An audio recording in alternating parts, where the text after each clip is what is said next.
Cape Town, where the minister will deliver his midterm budget statement. She joins us now. Francis, before you get into the preview content of this budget, we understand students are on their way to Parliament with their fee protest. Have you seen any signs of disruptions thus far? Thanks, Natasha. About 50 students outside Parliament's building. So I'm inside in our studio, but we know that the gathering has started. We are hearing a report that students are coming from UCT as well, some in transport, in buses, some coming from other tertiary institutions. So I really have no idea at this stage how big this protest could be, but certainly an opportunity for the protesting students in Cape Town, across the Western Cape, to highlight their grievances today, because of course a lot of attention will be on Parliament, where the mini budget will be held. Francis, as you say, all eyes are on Parliament for this mini budget. You're bringing us the ins and outs of what's expected this afternoon, and you have various guests with you.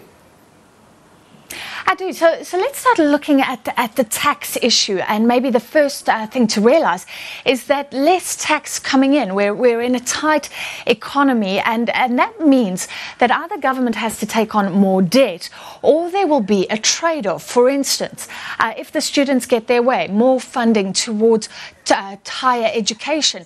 Where will the money come from? What will we give up? Because we have so many competing interests. Let's get a view now from Geoff Kroon, Deloitte Director for Tax in the Cape, in the Western Cape. Thank you for joining us. Geoff, is that the first issue, that less tax is coming in?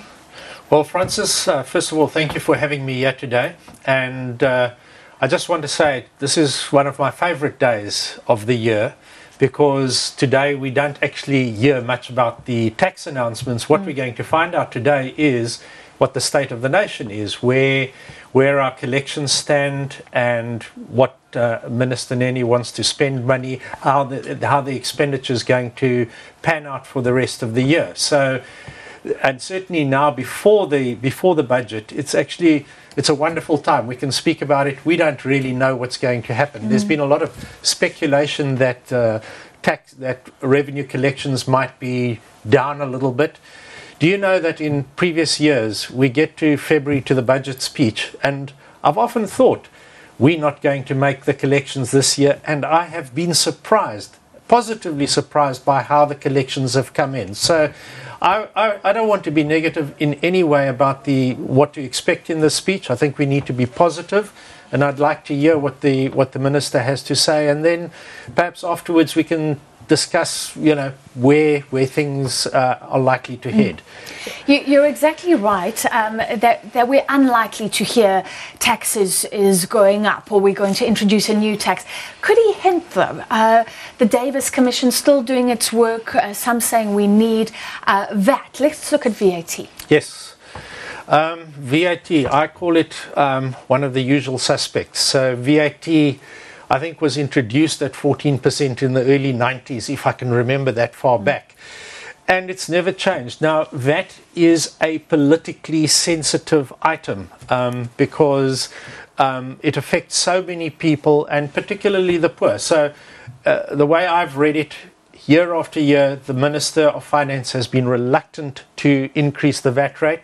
It's been a very easy item to adjust. If we look abroad in Europe and elsewhere, the VAT rate has been the first thing to move up to try and bridge the gap when there's been a shortfall in finances. But I think it's not going to be the minister's preferred choice here. I'd be surprised if it is, but for the time being, I think we will see the pattern of the past repeat itself, and I don't believe that there will be a VAT increase proposed. All right, let's continue. Just a quick update. We are hearing that hundreds of students are now gathering outside Parliament, more coming in. So we are expecting that protest, some saying they want to shut down Parliament. We're yet to see how big that protest will become, but just in the last few minutes, those numbers have swelled, and that's set to kick off at 1 o'clock. Okay, so back to VAT. Like you say, it could hurt the poor because they spend a larger portion of their income going to the stores. Is it easy to then zero rate a lot of goods and say, let's go for the luxury goods, let's hit the wealthy where it hurts when they go shopping for Louis Vuitton, for example? That's a possibility, that maybe they could selectively increase VAT rates on some luxury goods. It's a possibility. You're not expecting it? A wealth tax. Will he mention it? Thomas Piketty here saying we need something. A lot of calls for a wealth tax. On the other hand, many saying we've got the small tax base already overburdened. I think I'd be very interested first to see how Minister Nene sees the finances panning out for the remainder of the year and the expenditure. We know that there are big cards on the deck. If I think of something like we need to improve infrastructure in this country, particularly power generation, because the rest of the economy feeds off that. But, he's got to meet short-term needs as well. I remain reasonably positive that collections will not be as far behind as might be expected. I think the impact of the introduction of a wealth tax is quite a big step forward. It will affect only a few people in the country, of course, because it's a tax on the wealth. I expect that would be welcomed by, for example, the students outside, if it might contribute towards alleviating their circumstances, if the taxes get channeled towards that. But that's the expenditure decision that will be made once the collections are there, if we're not talking about borrowing. So at this juncture, my feeling is I don't see a wealth tax on the cards, but it's one of the options that the minister has at his disposal should there be a severe shortfall in revenue collections. Let's end with this. You're saying that you're optimistic about revenues coming in, even though we keep on seeing economic growth being downgraded. Is SARS still an efficient tax collecting organizations? We know that SARS itself has been rocked by a bit of politics recently. Are we seeing that efficiency still being there? SARS is an amazing organization. Yes, we have some difficulties maybe sometimes communicating with them. We have differences of opinion, but as a revenue collection organization, they are amazing. We have to give them credit for that. And that is why year after year, when did we have the global downturn? It was in 2009 or so. Year after year, they managed to achieve their targets, despite the fact that the world was crumbling around them. So I'm not here to speculate that we are not going to meet target or that we are going to be significantly below target in terms of revenue collections. I think we have to see what the minister has to say in terms of year-to-date collections. There's of course been a lot of speculation that based on commodity resource prices being down,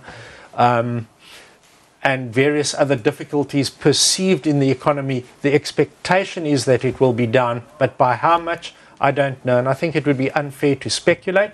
I do believe SARS is a very efficient collecting organisation, and I have a lot of confidence in them delivering. All right, so we'll know in a few hours. Thank you very much for your time, Geoff Kroon from Deloitte tax expert. And we're going to try and bring you visuals throughout the day. I'm not sure if those are ready yet, of what's happening outside Parliament. Just to confirm that we had 50 students, those numbers swelled quite quickly. We are expecting that protest to highlight what we've seen being highlighted across campuses around the country in recent days to kick off in earnest at 1 o'clock, and we'll bring you all the action from Parliament. It's back to Joburg for now.